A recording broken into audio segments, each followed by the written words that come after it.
Sweet Scientist. What's going on? We got Deontay Wilder in the building, the real heavyweight champion. Well, Josh is my boy though, but you know, WBC, that green belt.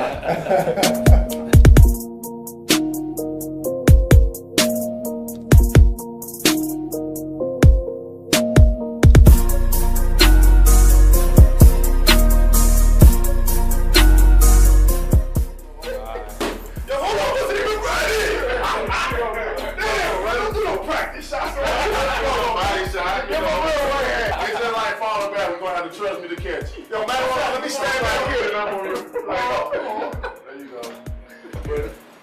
Ready? There you go. There you go.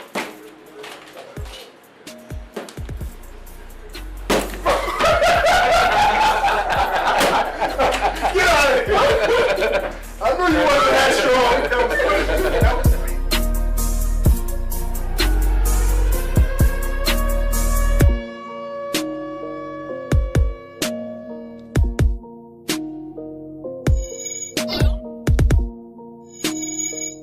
What's going on, fight fans? It's your boy Ak with my man Barack. We are the Sweet Scientists on thisis50.com. And as you can see, we have, yes, the heavyweight champion of the world, Deontay Wilder, the Bronx Bomber, in the building. One time for Wilder. So, I mean, there's so much to talk about. You're in town in New York City. There was a fight a couple of nights ago, and I want to ask your opinion on Terrence Crawford. Are you a fan? Did you catch the fight on HBO? What do you think of him?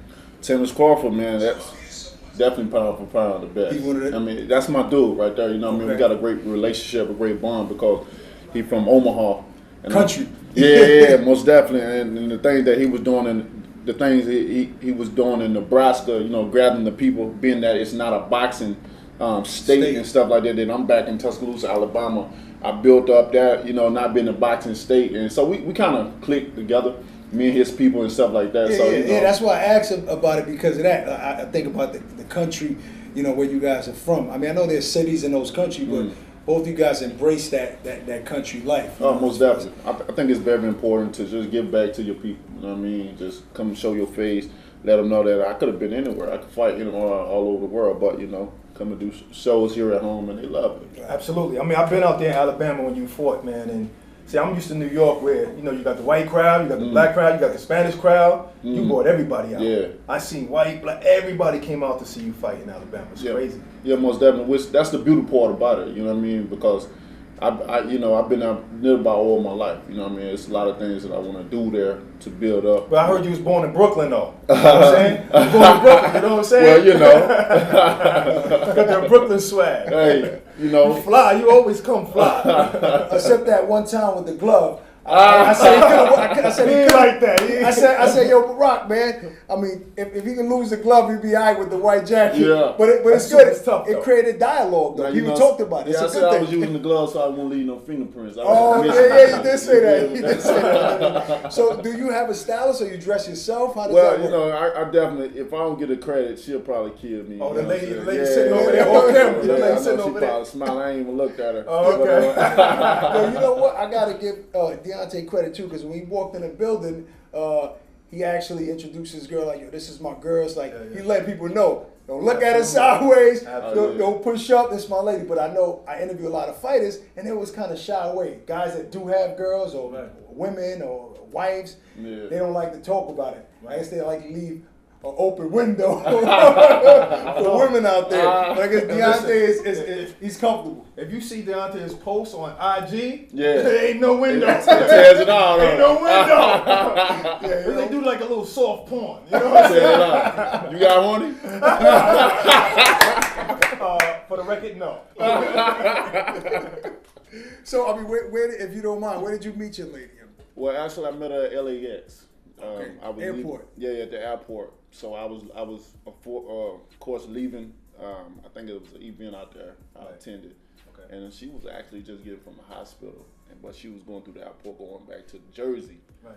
And I walked in. I remember everybody. I had my man Rocco. I had my brother, and she walked in. I'm like, look at this little blazing chick right here with a nice little fatty on her and stuff like that. And But the crazy thing about it, I seen her 2 more times, so I thought that was like a message from God. Right, it was you know meant. what I mean? Did she know who you was and what you did? She thought I was some kind of basketball player overseas, though. Oh, okay. Yeah, So she didn't know she you was was into basketball. She was really into it and stuff like that. So she know like the main people. She know, you know, she can pick out and identify. You know what I mean? So she didn't know you was the heavyweight champ of the world. Nah, she didn't know. That's a good thing, kind of, right? Because you know, Absolutely. I guess you feel like, man, it wasn't no ulterior motive. Exactly, it wasn't no fake. You know, that's the thing about it. You know, people too afraid to put everything in a person because of they look at their stature, they look at who. You know, a lot of people try to get in, especially these times of days or whatever. Right. You know what I mean? Right. They try to get in to benefit themselves instead of yourself. And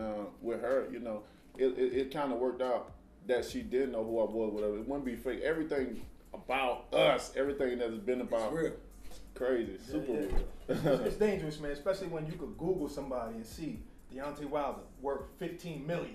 You know what I'm saying? So you gotta be careful. Yeah. You gotta So be careful who you dealing with. So you know that's my girl, man. You know, as a fighter, people just want you to be grimy, mean, mad all the time and stuff like that. But with me, and you have kids too. We were just talking about off camera that you're not so. I mean, you're not soft, but you're not too rough on them either. Exactly. You know, I'm not the disciplinary when it comes to my kid. When they want something.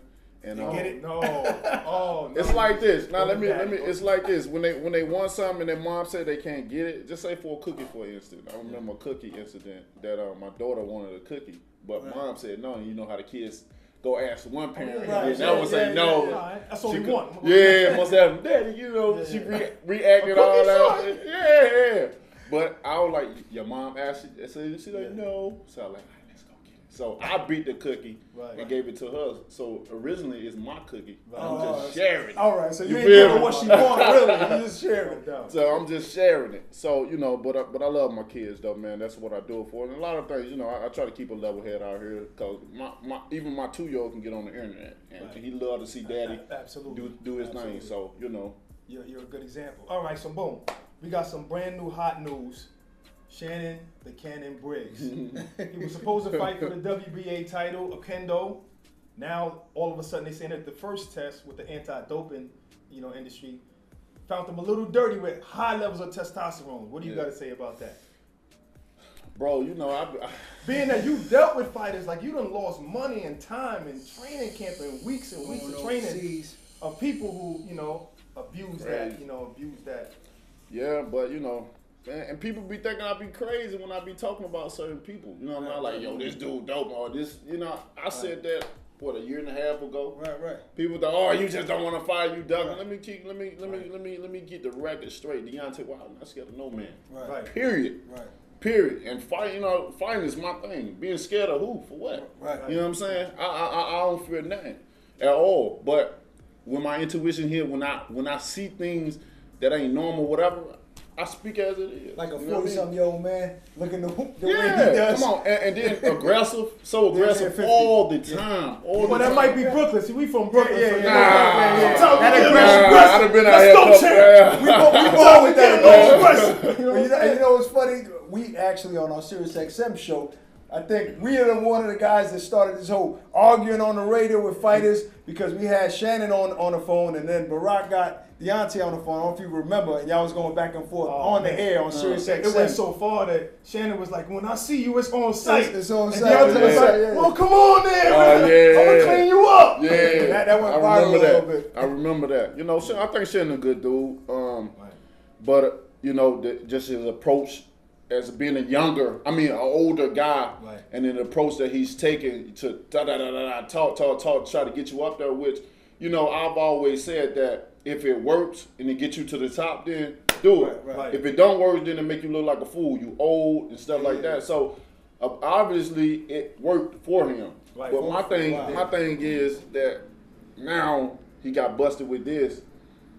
He make himself even like it went viral. So now it's like everybody talking about less dope champ now and stuff like that. Yeah. So the question is, what did it put him right now? He 45. He really, this was his last opportunity to do it. He get there. He's there. And that's it. Yeah, and people are bothered by it because of his positive like influence online. Even though you know he would talk about eating healthy, living a healthy lifestyle. Let's go, champ. So I guess that's a good thing because he inspires some people. But now it defeats the whole purpose because of that. It's like one mistake can damage all the good that you've done for years. Now we're here. We're a friend of Shannon, and we're hoping that the second test, the B test, comes out negative. You know what I'm saying? But if not, it just kind of ruins your life work. Most definitely. Yeah. You know? And Well, I mean, he hasn't done any interviews since then, right? So let's at least let's see what the man has to say for himself. Right. He still got the B sample, but you know, like they said, it was over the like doses or whatever. ridiculously OD'd on most it.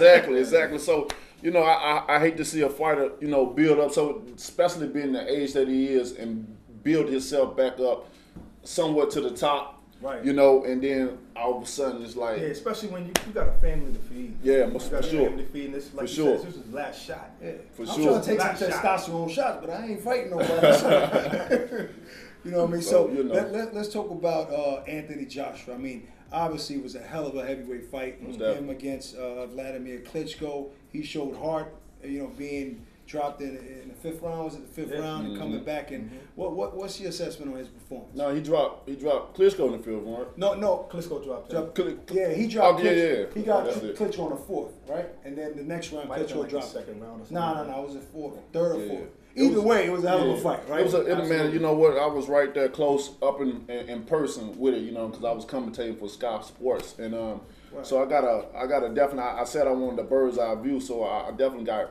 that and more. Though. You do a good job, by the way. I might ask. I don't like to do it, but You're you not know coming me. home? Nah, I don't First really don't like bucks to to do say it. that. You don't Everybody think else wants eventually that you would commentating want to do money. that? Nah, No. that ain't, nah, You nah, just nah, gave it a nah. shot, I'm too tried it. talented, man. I got a lot of things that I want to do. That's a little beneath me. I want to talk about these damn fighters. You know, I don't think that's my strong point. You know what I mean? I like to do it. I like to be amongst the sport while doing it. You know, talking, seeing what I see, giving my outlook of the fight. But that's Is Al Heyman kind of like pursuing you guys to do a lot of his fights? Because that's what they say, right? Al wants to put you in a position to do things outside. Yeah, he recommends certain things, but it really ups to you. You know, Al, man, he one of the best. He's like a father.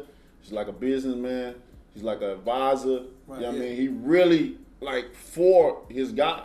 And of course, it's a purpose and a reason for all things. And for your bank accounts, because everybody's happy with the checks he's dishing out. He's there for you. He's there for you. It's just a plan that he has for amongst every. It's just like a storyline. Everybody got their own storyline that they're trying to tell and follow through. And Al, you know, he wants you to get to that point. You know what I mean? We know his steps and stuff like that. Look what he did to Floyd. You know what I mean? Right. So even Floyd would tell you it's process, it's steps, it's stages that you have to get to and develop, which we understand that, and that's what we on now. That's why we definitely about to unify this division. So you was out there in UK. Who were you rooting for secretly? It didn't matter. Secretly, it didn't matter. But you know, like I said before, my mind was for Klitschko, but my heart was for Joshua. Right. You know what I mean? For the benefit of myself. Yeah, it's better with you. Yeah, most I think definitely. it's better for boxing. Two younger guys. Yeah, you know? everybody want two younger guys. Right. You know, you got an athlete, you got a bodybuilder. Yeah. You know what I mean? Right? Let's face Shots it. fired That's already. right. He's not an athlete. He's. I had to. Oh, you ain't see him dunk? Oh, that's what you was judging him You ain't for. see that dunk? No, and listen, Joshua's been on the show here, so that's my man too. But you know, He's not an basketball athlete. skills are in the basics. I don't think Josh can play no sports, to be honest. I think that you know, he went to a gym. I don't know how he started, just me going off. I think that, you know, as being in the gym, they seen potential. He got with his trainer and stuff like that, and they developed him He was a as big far guy, as right? what he was. Can you beat him on a basketball court too? Well, I beat him in any sport. Put him up. You know what I mean? Put him up. You know, so with that being said, you know, they just developed him like he is. Other than that, athleticism, all that stuff, he has none. You know what I mean? Which I come in, I got all kinds of athleticism. You know, awkward style. People always talk about my style and stuff like that because they don't understand. Right. When you don't understand things, then it now you gotta explain a little bit and stuff like that. Just like when people say what's understood can't be explained, but in this situation, you know, they ain't really understanding. They, you know, I think a lot of people, they know, they see it because I've given you the proof, I've given you the facts. And the thing about women lie, men lie, but numbers don't lie. To give you the number, but sometimes in people's brain, it don't register that, damn, I see this, but I don't want to believe it. Right. I don't want to believe it. You know what I mean? And it's crazy though, because I'm American. Right. And you would think I'm the only American, really? Yeah, before he won the title, how long was it? Shannon Briggs, 2007, I think. Yeah, correct. Yeah. Long time. Absolutely. Correct. And the last American to unify was Hakeem Rockman. Wow. And as far as American, Right. the last one to do it, period, was Lennox Lewis. Right. And You know, Was he undisputed? Lennox Undisputed. Lewis? Correct. Yeah, I think when Rockman knocked Lewis out, Mm.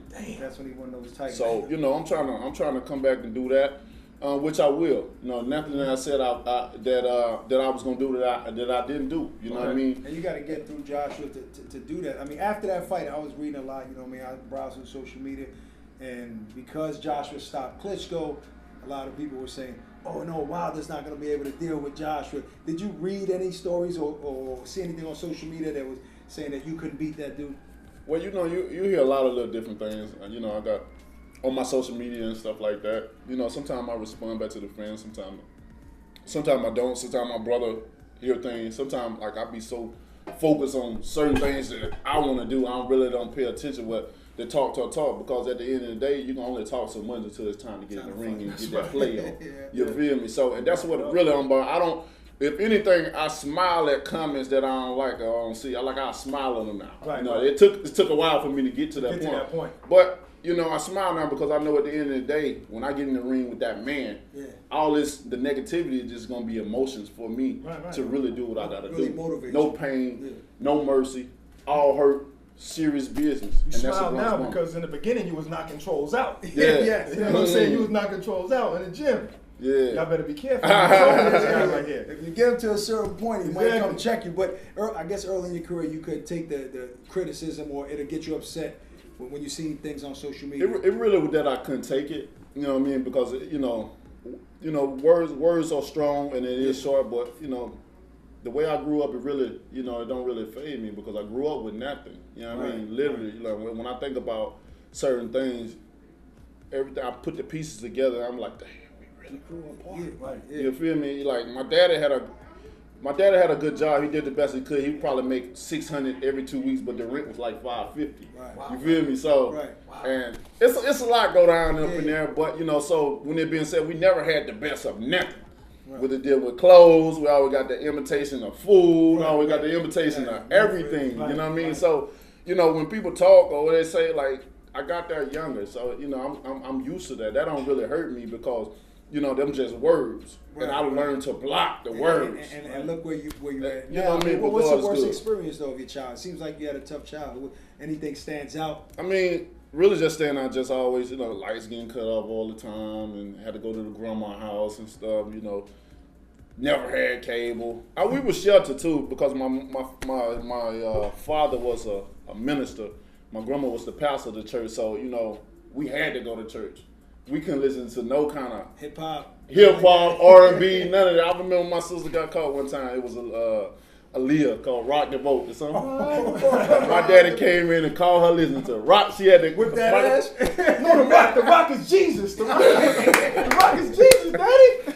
Take that mess out of your ear. I don't want to hear you talking about rocking the boat. So you were there. You were about to rock your boat. Rock the boat. So it's a lot of things that's growing up as a man. I sit back and a lot of things come through my head and stuff like that. I do a lot of meditation as well too, visualization and stuff like that. Just trying to challenge the inner me of like what made me who I am. Like I try to soul search myself. You know what I'm saying?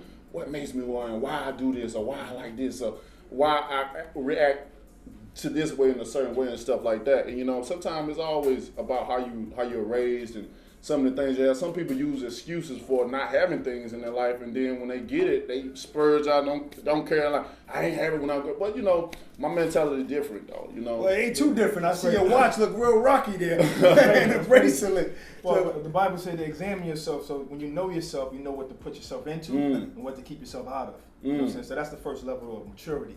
But I'm saying if you're saying that you're too talented to do commentating. What you plan? What are your thing? What are you gonna do? You gonna be acting? You gonna be singing? You was singing before the cameras came on. You was singing a little. You was humming a little, harmonizing a little bit. Well, I like music though. You know what I mean? but my passion is acting. Okay. That's my passion. That's my true passion in acting. And I want to get into it, but not right now. It ain't the time. I'm all about timing. For me, it's all about the right timing, and you can feel it. You know when it's time to do something. So you won't spend any time right now in acting classes and nothing like that. You want to wait later on. I might do some coaching, but not really just fully get into because you know what I mean. When it's dealing with boxing itself, like you said, you can't play boxing. It's a lifestyle, right? Yeah, for sure. And it's like you must stay trained, your mind, your body, and soul. Like they say, you must eat, breathe, and sleep boxing. And it's true because if you slack off and you come in, you can get knocked out. Most of the guys I know that act and did some stuff and came in and got knocked out and stuff like that because of. Just think about the time that they had to do this film or rehearse or months and months of doing this or whatever. Just take it away from the activity of the gym, keeping yourself right because you must stay in shape. What's like Kid Chocolate? We had a lot of conversations. A good friend of mine, and he tells me that he has a quota. He wants to make a certain amount of money before he exits the sport and put it in different investments and so on. Do you have a quota of money that you want to make, or what do you want to accomplish in the sport? Because a lot of fighters say, I'm going to be done at 35, Yeah. I'll be done at, and obviously it seems like the sport retires fighters. Correct. What's your goal in the sport? My goal is to, I definitely got a age limit on mine too. It's 10 years. Okay. You know, 10 years that'll put me like at 41 of my life. I definitely want to unify the division. Mine's simple though. I just want to unify. I want to defend it a couple of times. Make the sport of boxing great as far as the heavyweight division. Bring it back to America, back to that limelight like it was in the Mike 90s. Tyson days. You know what I mean? Yeah. Just that strong passion like all these other countries. They swarm boxing. I want to get America back on that too with swarm boxing because I'm about to unify. I keep telling people it's gonna be one title, one face, one name, and it's gonna be Deontay Wilder. I keep expressing to him, so I want to do that. Want to bring it back, and then far as money wise, I want to be the richest athlete in the world before I retire. You feel me? So, right. So I like to put goals so out that the naked eye can't see it from happening. So if your naked eye can't see it from happening, as human, we easily label it. That's impossible. Right. But I tell people I know a man that makes the impossible possible. So, I mean, you're obviously making money now.